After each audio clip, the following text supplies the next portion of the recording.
이번엔 더 힘든 문제가 남았습니다.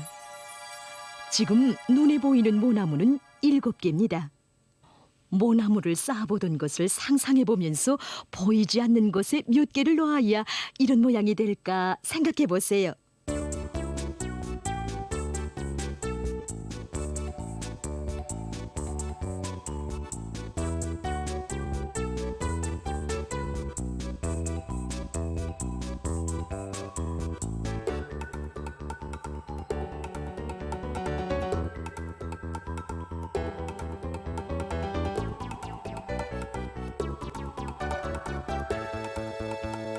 구분 그림과 비슷합니다. 보이는 모나무 7에다가 위에 있는 빨간 모나무들 받쳐주는 보이지 않는 모나무 2를 더해서 9이 돼야지 답이 맞습니다. 어린 동무들, 모나무 하나를 가지고도 항상 왜 그럴까 원리를 생각해보면서 놀이를 할 때 높은 상상력을 키울 수 있답니다.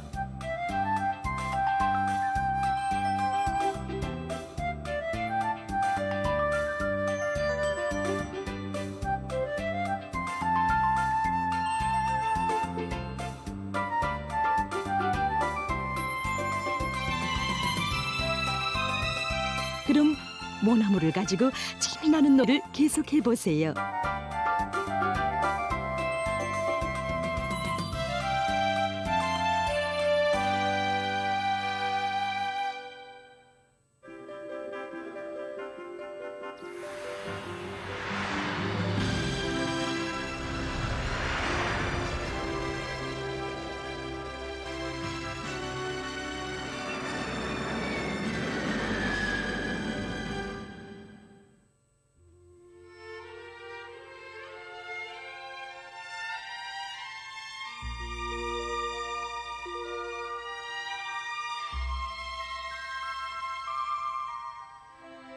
온화한 나라의 대학생들이 환경에 이로운 초록색형 자동차를 만들었습니다. 자동차를 만드는 데는 재생 가능한 재료들이 전부 쓰였다고 합니다. 정전에는 자동차의 차트를 금속으로 만들었지만 이 자동차는 차트를 환경에 이로운 재생 판재료로 만들었다고 합니다. 우린 차틀의 강도를 보장할 수 있게 샌드위치 구조형 판 재료를 설계했습니다. 즉, 2장의 단판 사이에 볼집 모양의 석 재료를 넣고 결합시켜 만들었기 때문에 충분한 강도를 보장할 수 있습니다. 볼집 모양의 석 재료를 끼워 붙인 판 재료는 가벼우면서도 압력을 받아도 점처럼 변형되지 않고 든든하기 때문에 현재 비행기의 보조날개 같은 데 널리 쓰이고 있다고 합니다. 자동차의 자체는 사탕무에서 얻어낸 생물 수지와 아마섬유로 만들었다고 합니다. 이렇게 아마섬유가 구물 모양 구조를 이루고 있기 때문에 생물 수지로 만든 판 재료는 든든하다고 합니다. 이것은 탄소 섬유나 알루미늄과 유사한 성질을 가지고 있어 가벼우면서도 아주 든든한 재료로 쓰일 수 있다고 합니다.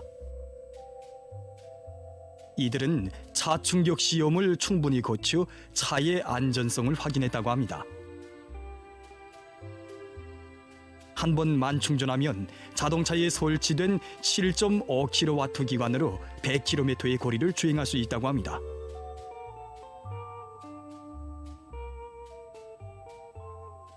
자동차의 무게는 310kg 정도 나가며 시간당 최고 80km의 속도를 낼 수 있다고 합니다. 많은 금속이 들어가는 정전의 차를 다시 개수하자면 비용도 많이 들고 또 이전보다는 성능이 떨어집니다. 이 자동차에 쓰이는 재료는 전부 다시 녹여서 새로운 재료를 만들어 이용할 수 있습니다. 그 차를 이용하는 과정에 차가 낡았다고 생각되면 다시 재생 이용해서 새로운 형태의 차를 제작할 수 있습니다. 자동차를 만드는 데 쓰인 생물성 재료는 낡은 차 부분품들을 재생 이용하는 자동차 재생 공장에서 재생 이용할 수 있다고 합니다. 환경을 보호하고 재생 가능성이 보다 높은 제품들을 만들려는 연구는 계속되고 있습니다.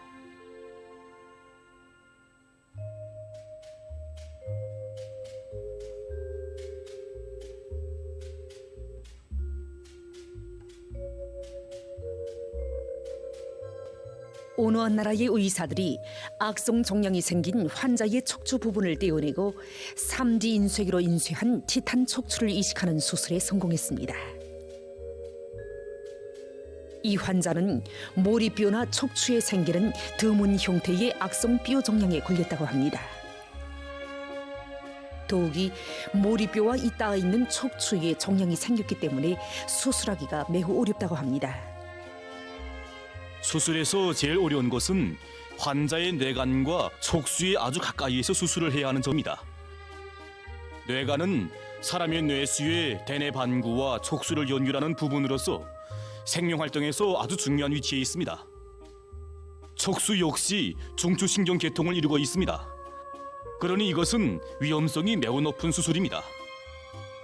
의사는 거의 2달 동안의 작업 끝에 컴퓨터 모형을 이용해서 종양을 떼어낼 때의 각도와 인공 척추를 끼워 놓을 위치 등 정확한 수치를 계산해냈다고 합니다. 다음 3D 인쇄기를 이용해서 3차원적인 구조를 가진 티탄 척추를 만들었습니다. 이것이 바로 우리가 종양 조직을 절제하려고 하는 부분입니다. 이 자리에 벌레꽃과 꼭 들어맞는 인공 척추를 만들어 끼워야 합니다. 또 이 인공 척추가 환자의 머리와 목이 서로 떨어지지 않게 안정성을 유지하게 하는 것이 중요합니다. 의사들은 환자의 입을 통해서 악성 종양 조직과 그 주변의 2개의 경추를 절제한 다음 3D 인쇄한 티탄 척추로 교체했습니다. 수술은 15시간 동안 진행됐다고 합니다. 수술을 받은 후 환자의 상태는 회복돼 가고 있습니다.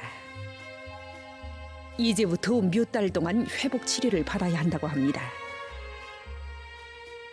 의사들은 이 수술의 성공이 앞으로 3D 인쇄 기술을 이용한 외과 수술의 범위를 넓히는 데 이바지하게 되기를 기대하고 있습니다. 세계적인 악성 전염병 전파 상황입니다. 외신 보도에 의하면 26일 현재 전 세계적인 감염자 수는 2억 3,257만여 명, 사망자 수는 476만 1,500여 명으로 증가했다고 합니다. 아시아의 전염병 상황이 여전히 심각합니다. 아시아에서 25일 하루 동안에만도 15만여 명의 감염자와 약 2,000명의 사망자가 발생해서 그 수는 총 7,512만여 명, 111만여 명으로 증가했다고 합니다. 현재 필리핀과 타이를 비롯해서 아시아의 여러 나라에서 감염자가 급증하고 있다고 합니다. 필리핀에서는 24일 하루 동안에만도 전국적으로 1만 8,600여 명이 악성 비루스에 새로 감염돼서 총 감염자 수는 247만여 명으로 등록됐다고 합니다. 9월에 들어와서 현재까지 이 나라에서는 46만여 명의 감염자가 발생했는데 이것은 전달에 비해서 1.2% 증가한 것으로 됩니다. 또한 타이에서는 24일 하루 동안에만도 1만 2,600여 명의 감염자가 등록돼서 총 감염자 수는 154만여 명으로 늘어났다고 합니다. 한편 싱가포르 정부는 국내 감염자 수가 급증하고 있는 것과 관련하여 27일부터 엄격한 방역 조치들을 다시 실시하기로 했다고 합니다.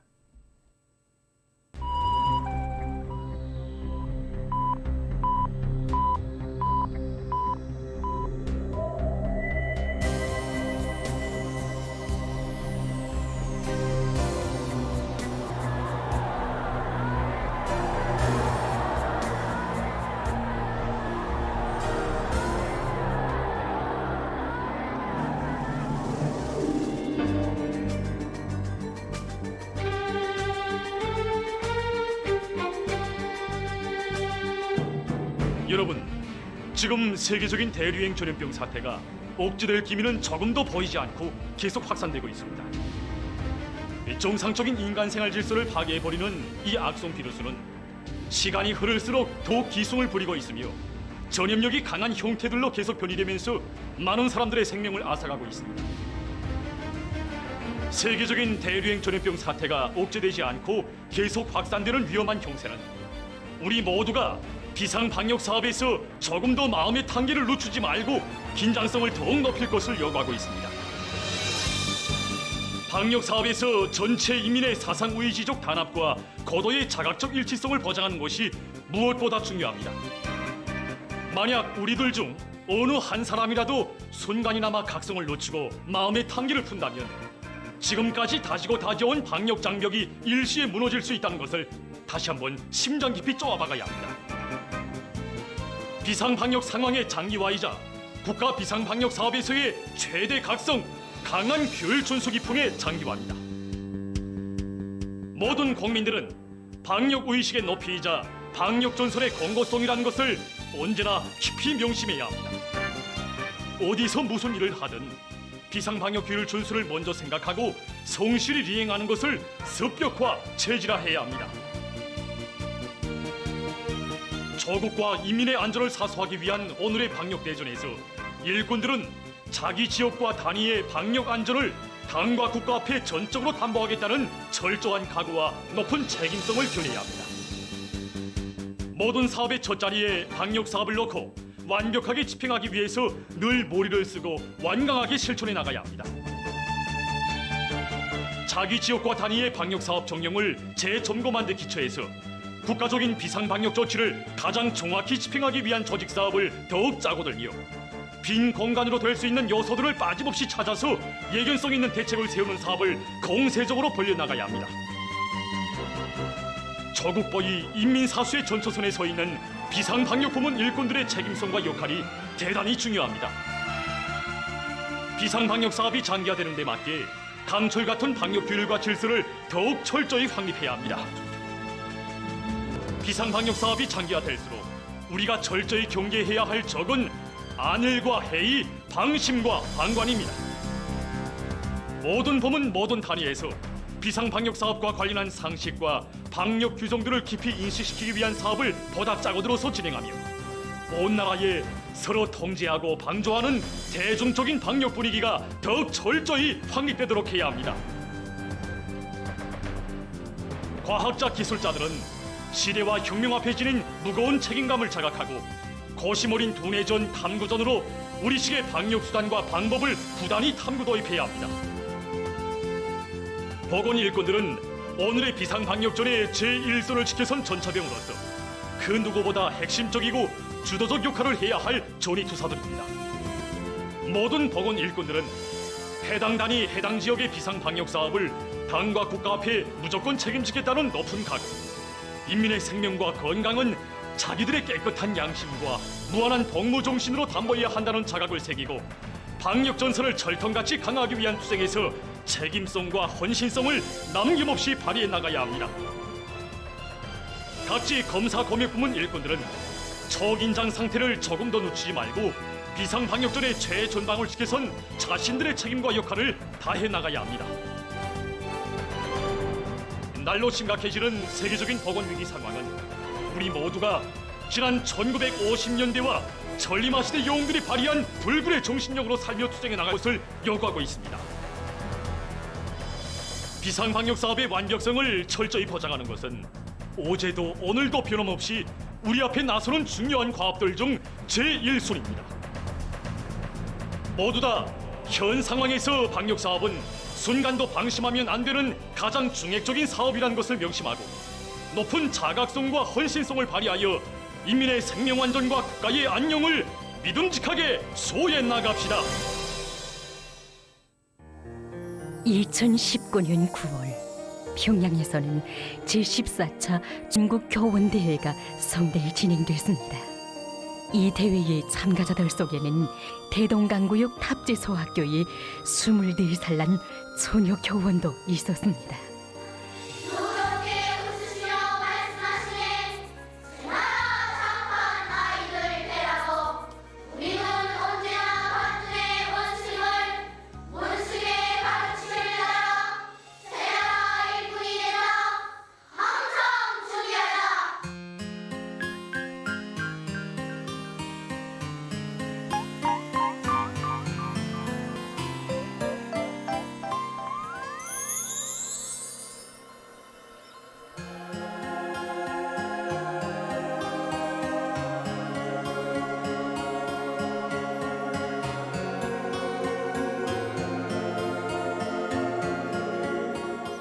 합재소학교의 한 교실에서는 학생들의 자리표를 놓고 이름을 또박또박 외우는 처녀 선생이 있었습니다.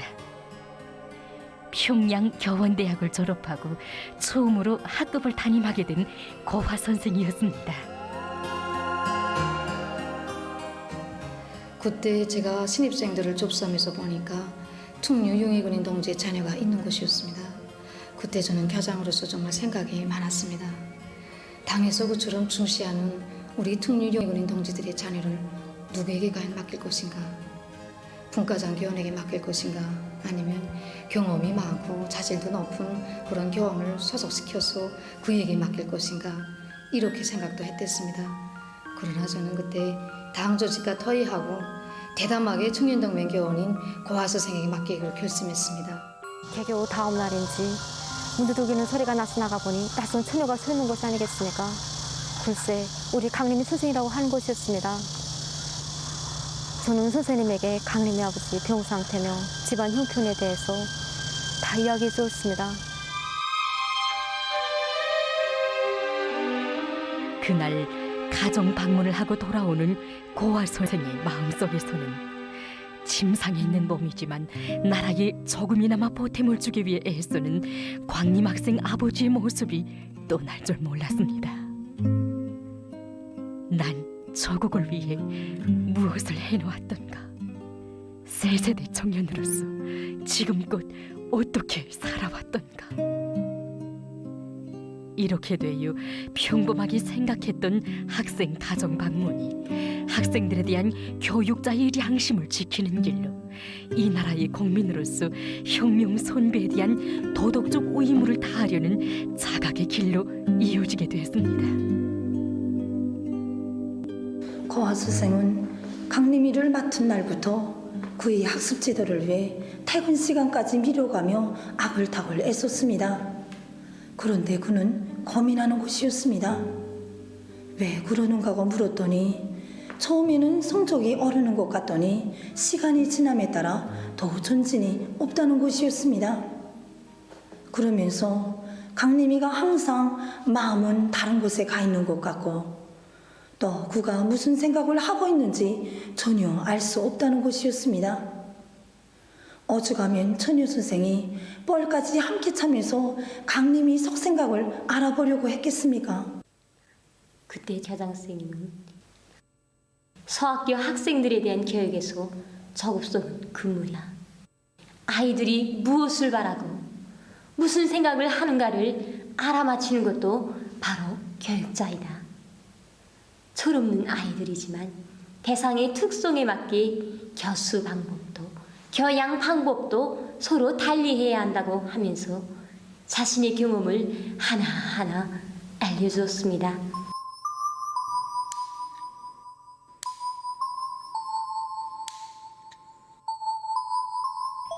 그 어떤 대가도 없이 자식에게 사랑과 정을 쏟아붓는 어머니처럼 우리 아이들에게 진정한 사랑과 정을 바칠 때 그들의 마음의 문을 열 수 있다. 나는 교육자로만이 아니라 어머니가 되어야 한다.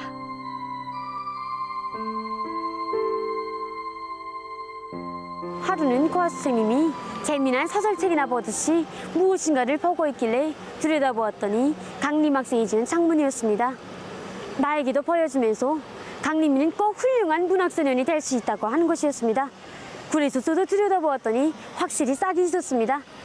그러면서 고화 선생님은 강림이의 마음에 들어갈 열쇠를 찾았다며 얼마나 자연인지 모른답니다. 그날부터 고화 선생은 자신부터 문학작품들을 탐독하고 아동문학과 관련한 자그마한 세부들을 파고들었습니다. 문학작품을 탐독하는 글을 보고 어떤 사람들은 이제 아동작가 되려는가고 물어보기까지 했다고 합니다. 교수 사업에 첫걸음을 떼는 신임 교원으로서 교수안도 준비할래, 자질 향상도 할래 언제나 모자라는 것이 시간이었어 그의 눈은 늘 충혈되어 있었습니다.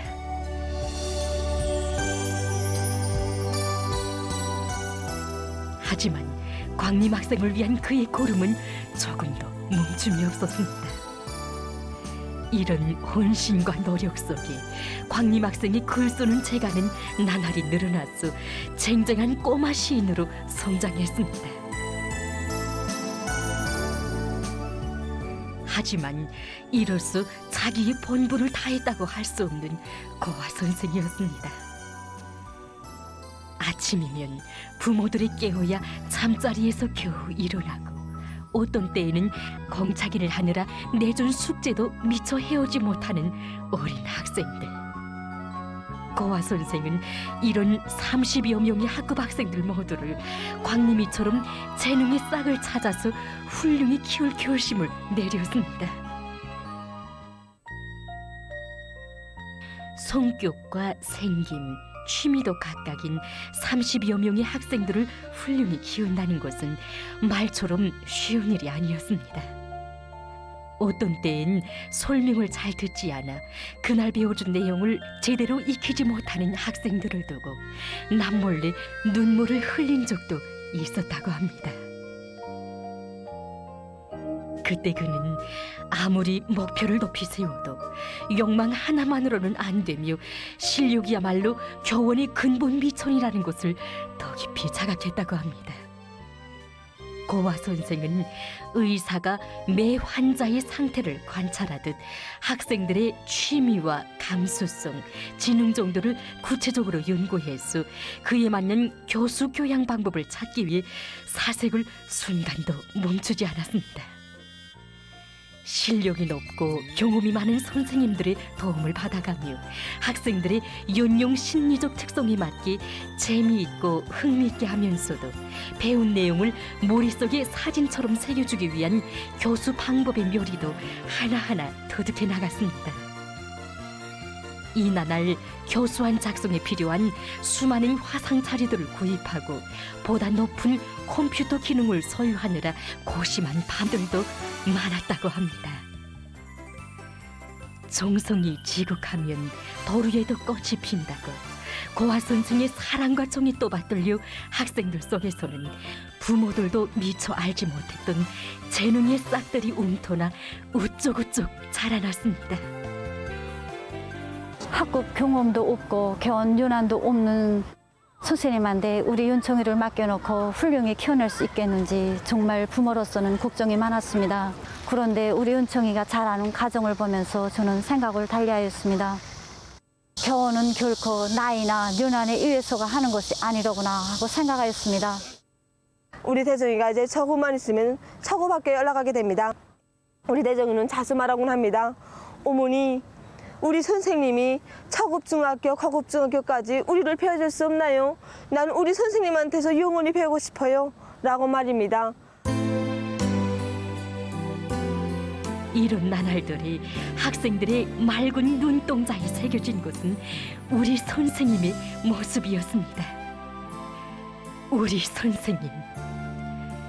정녕 이 부름에는 한 교육자가 학생들에게 바친 깨끗한 양심과 의리가 그대로 비껴 있었습니다.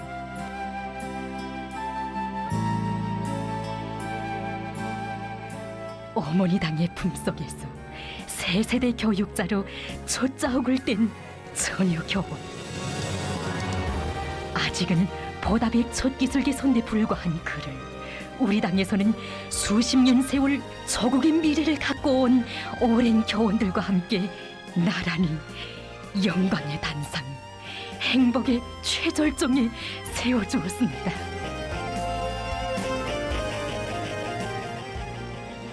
오늘도 고아 선생은 아름다운 정과 사랑, 깨끗한 양심으로 조국의 미래를 갖고 간 사업에 자신의 청춘 시절을 아낌없이 바쳐가고 있습니다. 사회주의 조국을 위하여 항상 준비하자. 가자! 네!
조국의 자랑 높이 지자들 세우주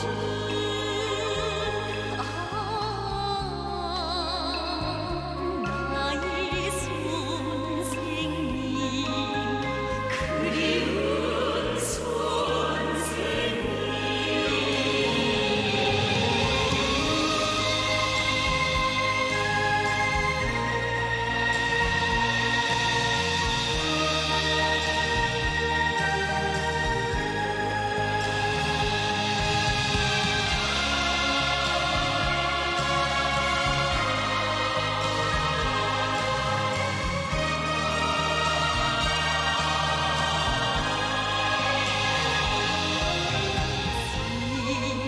이상이 다는 골출한 용이여 뒤를 모르는 스승이 계시니 인생의 수업점을 영원히 올려주는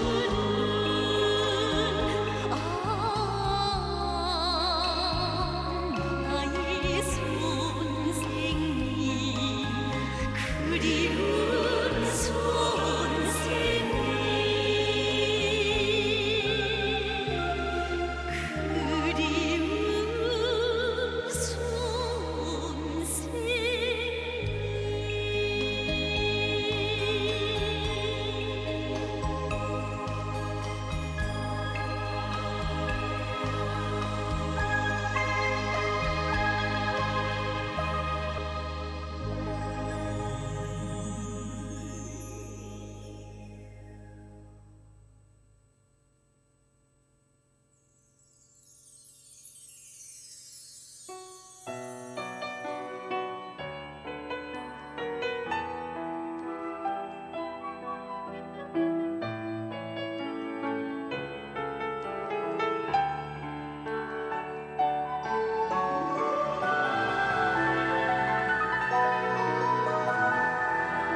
스치는 바람에도 내 진정 담아보네 바람결이 그의 곁에 잠시라도 닿을 것 같아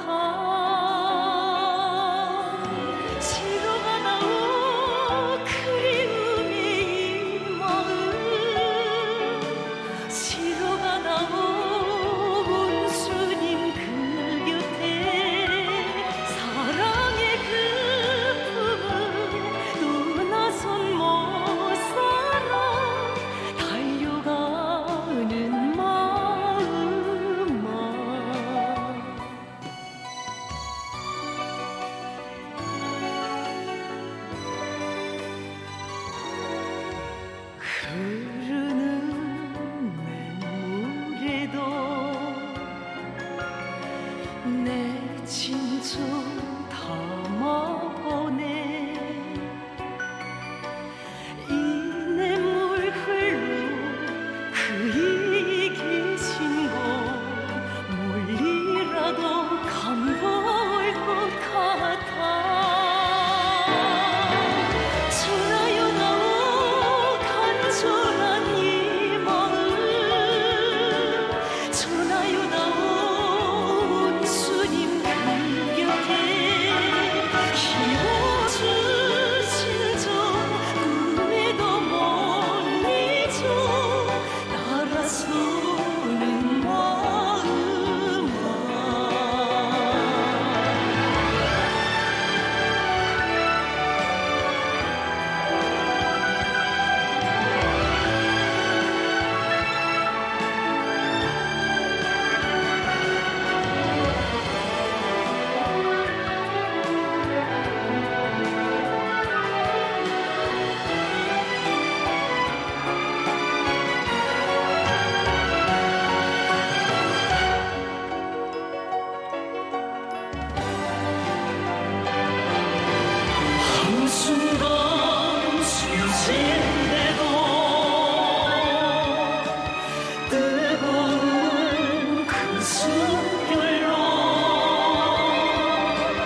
섬에서의 겨원 생활 첫 시기에 나에게는 무서움과 적막감, 거덕감이 동시에 겹쳐들었습니다. 정말 사람이 다 바람에 날려갈 정도로 세게 바람이 몰아치는 이런 날이면 정말 무섭기도 하고, 또 그때마다 이 섬 전체가 다 파도에 휘말려 내려가지 않겠는가 이런 생각도 들고, 또 내가 이런 데서 꽤 마지막까지 견딜 수 있겠는가 하는 나약한 생각도 들었습니다.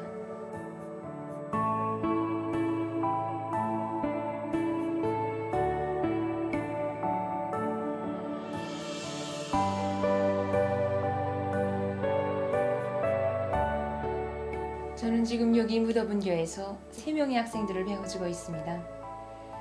대학을 졸업하고 여기 분교에 배치된 지 벌써 4년째이지만 아직까지 한 명의 학생도 졸업시키지 못했습니다.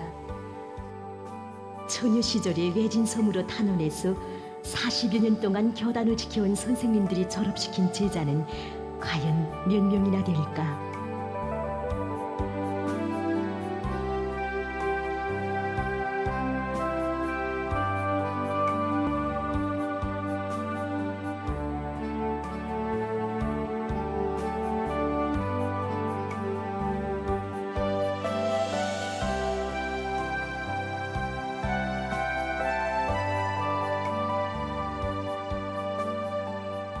성분교에서 한 생을 바치면서 졸업시킨 학생 수가 평양에서 교편을 잡고 있는 20대의 내동창생들이 한 번에 졸업시킨 학생 수보다 적습니다.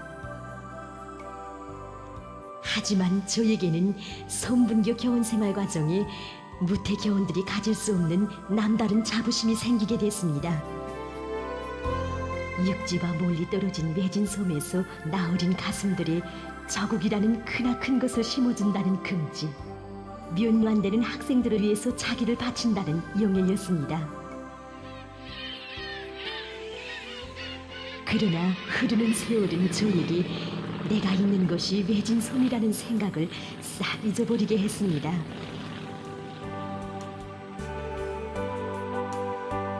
어머니 우리 당의 따사로운 손길은 멀리 있는 자식일수록 더 마음 쓰며 외로울세라 부족할세라 더 관심해주고 보살펴주고 있었습니다.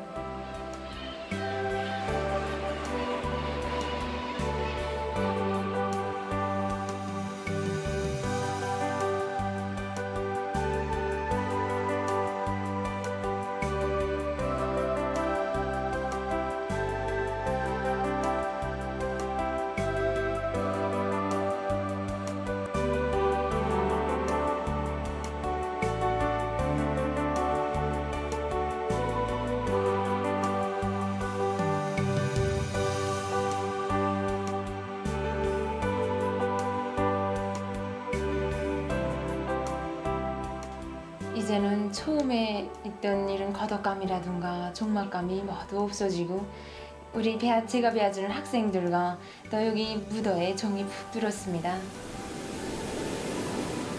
다만 성분교에서 한 생을 바치겠다는 저의 결심이 흔들릴까봐 두렵습니다. 그때마다 전 저국 앞에 청춘 시절을 떳떳하게 살겠다는 결심을 굳게 다집니다.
이 땅에 펼쳐진 건설의 대본영기와 함께 나날이 변모되어가는 수도 평양. 하나하나의 창조물들마다에는 전 세대들이 발휘한 투쟁 기풍을 변함없이 이어가려는 수도 건설자들의 드팀없는 의지가 어겨 있습니다.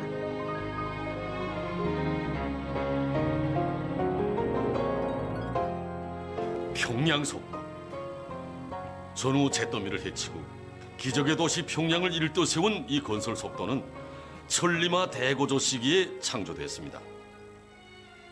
이 화면은 그 전쟁 직후의 평양의 모습을 보여주고 있습니다.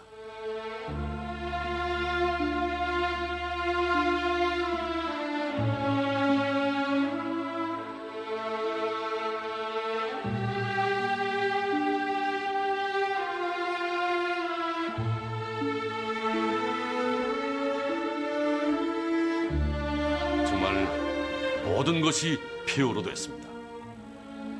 희망이 넘치고 활력이 넘치던 우리 민주 평양을 알아볼 수 있는 것은 허리 끊어진 대동강 다리와 그리고 한쪽 벽체만 서 있는 평양 제1백화점뿐이었습니다. 전쟁으로 집을 잃은 인민들에게 하루빨리 보금자리를 마련해 주는 것. 이것은 한시도 미룰 수 없는 긴절한 문제로 나서고 있었습니다. 그래서 가열했던 조국병 전쟁 시기 우리 수령님께서는 이 승리한 조국의 레를 내다보시고 전후복구 건설 계획을 작성하도록 하셨습니다. 그리고 이 군사위원회 명령을 하도록 하셨는데 우리 벽돌 생산을 필요한 공장을 건설하는 것이었습니다. 이게 바로 지금 강남역 공장입니다. 그래서 그러시고는 몸소 현지에도 나오셔서 이 공장 건설에 필요한 자재 문제, 러력 문제, 식량 문제 등 여러 가지 대책들도 하나하나 세워주셨습니다.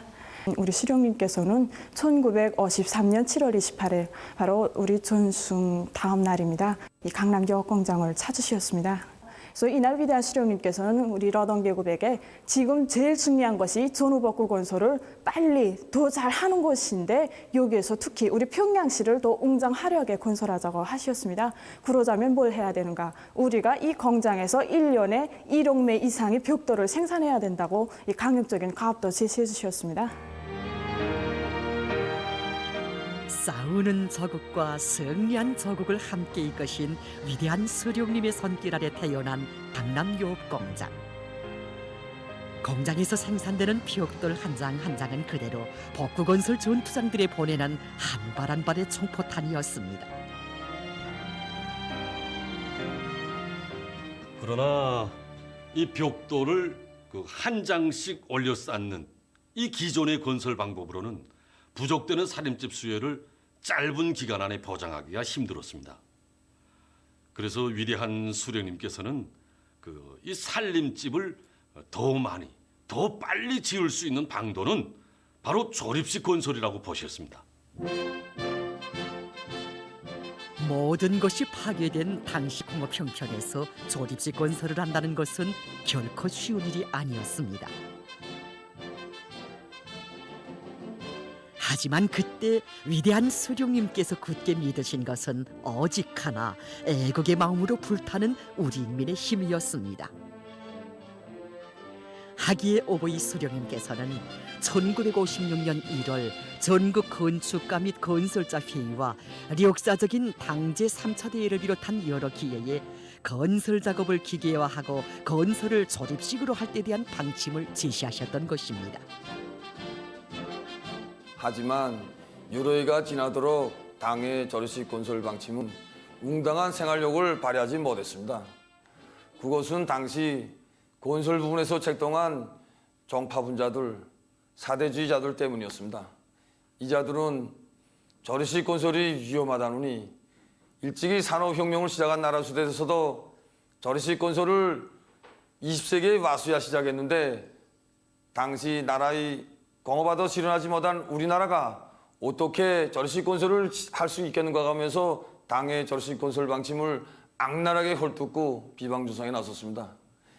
이런 궤변을 짚어버리신 위대한 스님께서는 1957년 10월 당중앙위원회 전원회의에서 건설을 기계화하고 조립식 건설을 적극 받아들일 때 대한 방침을 제시하셨습니다.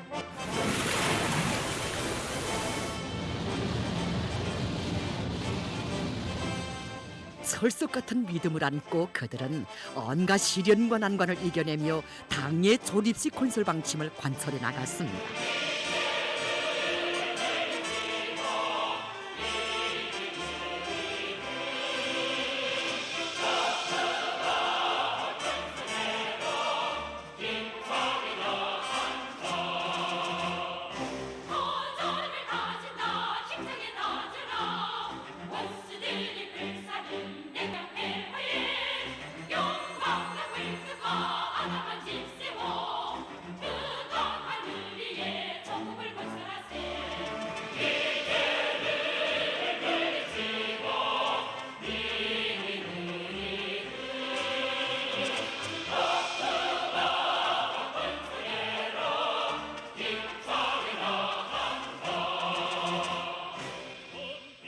그 1958년 1월 20일에 건설부문 지도 일꾼 및 평양시 건설부문 모범 노동자 협의회를 마련해 주신 그 어버이 수령님께서는 이제 건설자들과 무릎을 마주하시고 이제 건설을 다그칠 방도를 탐구하셨습니다.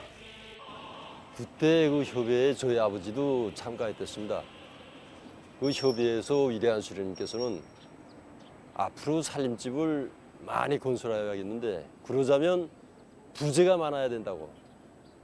콘크리트 부재 생산을 신비하게 생각하지 말고 진흙으로 터피를 찍는 거나 같다는 거.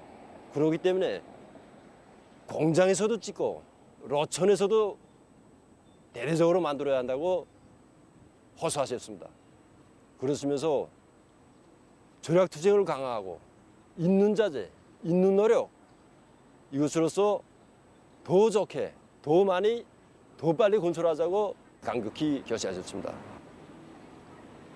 그러자 저희 아버지는 위대한 수령님께 현재 공장의 생산 능력은 4만 5천 립방인데 6만 5천 립방을 생산할 수 있다고 대답을 했습니다. 그러자 위대한 수령님께서는 앞으로 살림집을 많이 건설하자면 10만 립방을 있어야 한다고 할 수 있는 거하고 다시 물으셨습니다. 그때 저희 아버지는 할 수 있습니다 라고 씩씩하게 대답을 했습니다. 그때 당시만 해도 저희 아버지는 이 제대군인 작업반장에 불과했습니다. 그러나 할 수 있다고 씩씩하게 대답할 수 있는 것은 위대한 수님 결실을 신장으로 접수하고 무조건 해내야 된다는 이런 신념을 안고 일해왔기 때문이라고 생각합니다. 그때 우리 사업소 노동계급은 조립식 건설 방법을 먼저 받아들이고 그 실현을 위해서 정말 이약하게 노력했습니다. 그들은 잠시간이면 종이 위에 도면도 그려보고 또 벽돌 조각을 가져다 모형도 쌓아보면서 조립식 건설 방법을 하나하나 터득했습니다. 뿐만 아니라 작업반들에서는 다른 건설장들의 견습도 보내고 또 기술자들을 데려다 그들에게서 기술을 하나하나 배워나갔습니다. 1956년 11월 10일 우리 사업소에서 건설하고 있던 조립식 건설장을 찾으신 위대한 수령님께서는 우리 사업소의 노동기구과 일꾼들의 손을 하나하나 잡아주시면서 조립식 건설의 선구자들이라는 감높은 칭호를 안겨주셨습니다. 당시 평양속도 창조자들은 기준기가 모자르면 목적 기준기를 이용했고 또 서로의 지혜를 합쳐서 통방식 조립 방법도 창안해서 건설에 이용했습니다. 수송전사들도 수송 실적을 높이기 위해서 애차 운동도 벌이고 또 연결차 운동도 벌였습니다. 연결차 운동이라는 게 한 대의 차가 4개 내지 5대의 연결 족지함을 끌고 다니는 운동입니다. 구강경을 보고 사람들이 평양의 거리에 자동차 열차가 달린다고 말했다고들 합니다. 기적이 일어나기 시작했습니다. 자치심과 기술로 만든 건설 기계들이 건설장을 누볐습니다. 1958년에는 전해에 비하여 27배에 달하는 부재를 생산해냈습니다. 건설의 조립화 비중이 비약적으로 높아졌으며 고속도 조립 운동이 전개되어 하루 동안에 최고 320여 개의 부재를 조립하는 실적이 이룩됐습니다. 평양시 건설자들의 헌신적인 투쟁에 의해 14분 만에 살림집 한 세대씩 조립하는 놀라운 속도가 창조되었으며 마침내 1958년 한 해 동안에 7,000세대분의 노력과 자재를 가지고 2만여 세대의 살림집을 건설하는 눈부신 성과가 이룩됐습니다. 기적적인 이 건설 속도를 두고 사람들은 평양 속도라고 불렀습니다. 평양 속도가 창조되던 나날에는 이런 일도 있었습니다. 언젠가는 공사장의 모습을 이제 그림에 담으려고 나온 어느 한 미술가가 이제 맞춤한 구도를 잡은 다음에 자리를 정돈하고 앉는 새에 살림집이 또 한층 올라가는 바람에 그림 그릴 위치를 다시 잡지 않으면 안 됐다는 것입니다. 그리고 당시 평양에 와서 이제 한 주일 동안 묵어간 한 외국인 인사는 도착한 날에 살림집 1층의 벽체 조립 장면을 이제 사진을 찍었는데 귀국할 때에는 7층 조립까지 끝난 이런 모습을 찍어가지고 떠났다고 합니다. 1958년 12월 25일 평양시 건설자 회의에 참석하신 위대한 수령님께서는 1958년은 건설에서도 위대한 전변이 일어난 해라고 긍지 높이 총하시면서 우리 수도 건설자들이 이룩한 빛나는 승리를 높이 평가해 주셨습니다. 지도 위에서 영영 사라질 뻔했던 평양을 가장 빛나는 도시로 일도 세운 기적의 속도 평양속도. 이것은 믿음이 낳은 승리였습니다.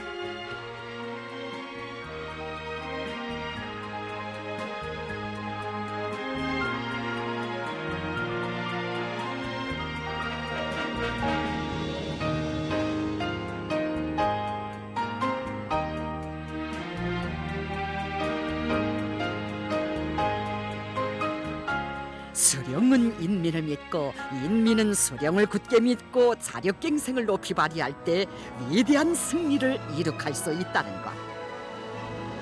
바로 이것이 오늘의 새로운 평양속도의 창조자들이 더욱 굳게 새겨안는 진리입니다.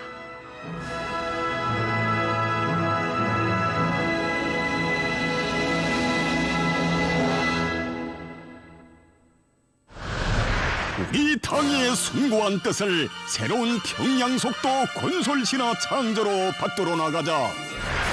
우리 당의 숭고한 뜻을 새로운 평양속도 건설신화 창조로 받들어 나가자. 전체 일꾼들과 건설자들이여, 경의하는 총비서동지께서 수여해 주신 평양시 5만 세대 살림집 건설 지부 깃발을 높이 날리며 인민의 행복을 위한 오늘의 보람찬 투쟁에서 새로운 평양 속도 건설 신화를 창조해 나갑시다.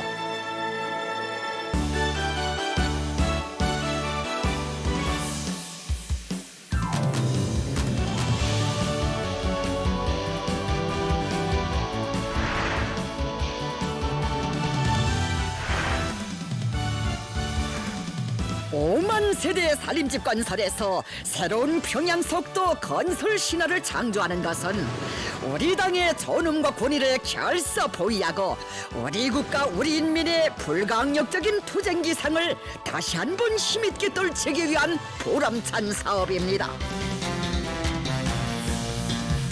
당 창건 요든돌시대는 2025년까지 수도에 해마다 1만 세대씩 5만 세대의 살림집을 무조건 건설하여 수도의 살림집 문제를 철저히 해결하는 것은 우리 당의 수건 사업이며 인민들과 한 약속입니다. 수도의 살림집 건설은 우리식 사회주의 위협의 새 승리를 위한 치열한 결사전이고 우리 국가의 내부적 힘, 무궁무진한 발전 잠재력에 의거하여 진군의 보폭을 더 크게 내집기 위한 일대 공격전입니다.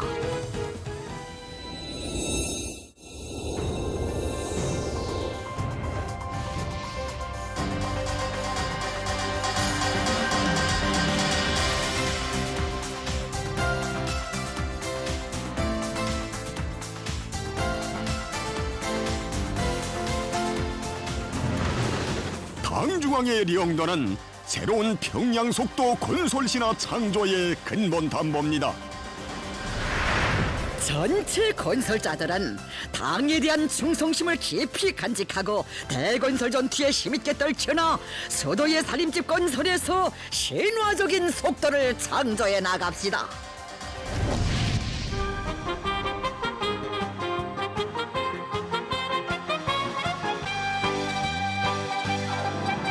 군인 건설자들이 새로운 평양 속도 건설 신화 창조의 기치를 들고 나가야 합니다.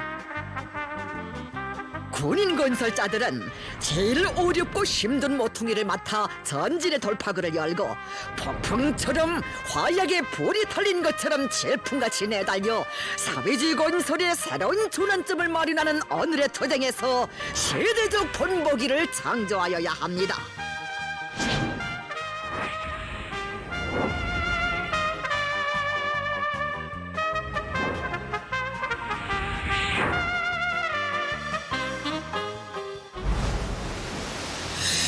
일만 세대 건설에 참가한 모든 단위들에서는 사회주의 경쟁의 불바람을 세차게 일으켜 건설 속도를 최대로 높여나가야 합니다. 단숨에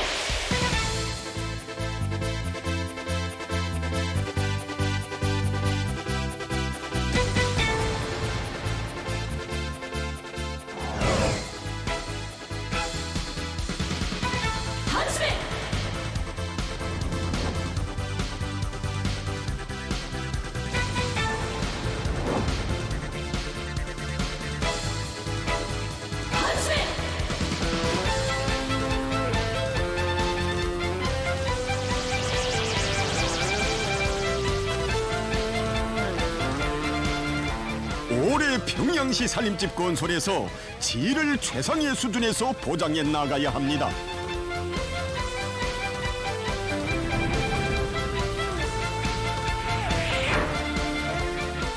모든 건설 부대와 단위들에서는 시공의 질을 높이는 것을 주되는 과업으로 내세우고 건설 작업의 전 공정을 질 보장으로 일관시켜야 합니다.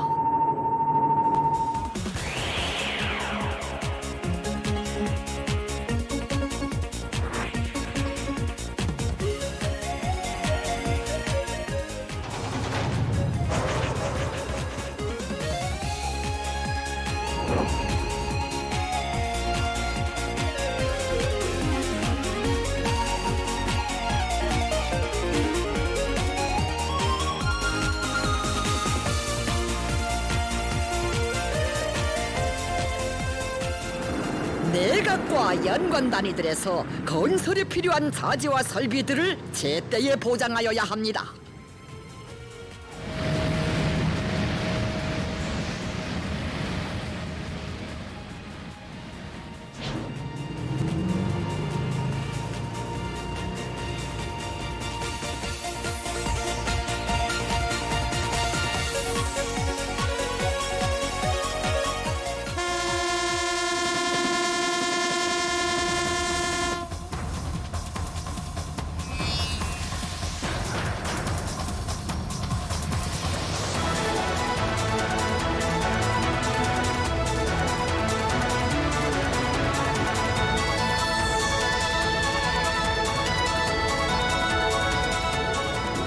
정치, 사업, 사상, 사업을 앞세워 건설의 시작부터 마감까지 온 건설장이 충천한 기세로 들끓게 하여야 합니다.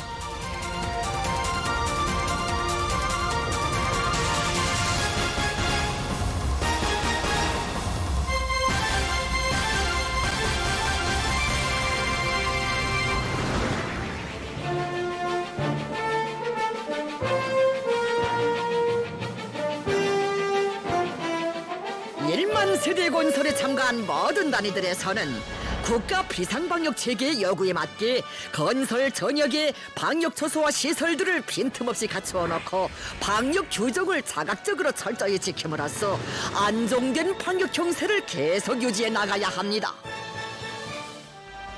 전체 건설자들이요, 평양시 5만 세대 살림집 건설은 우리 당의 이민위천 일심 단결 자력갱생의 리념을 높이 들고 혁명의 새 승리를 향해 힘차게 전진 비약하는 우리식 사회주의의 강력한 기상을 힘있게 과시하기 위한 보람찬 혁명 사업입니다.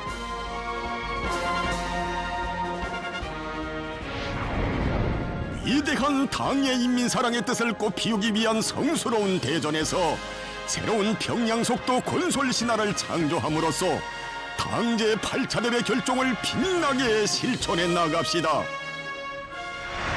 위대한 당의 인민사랑의 뜻을 꽃피우기 위한 성스러운 대전에서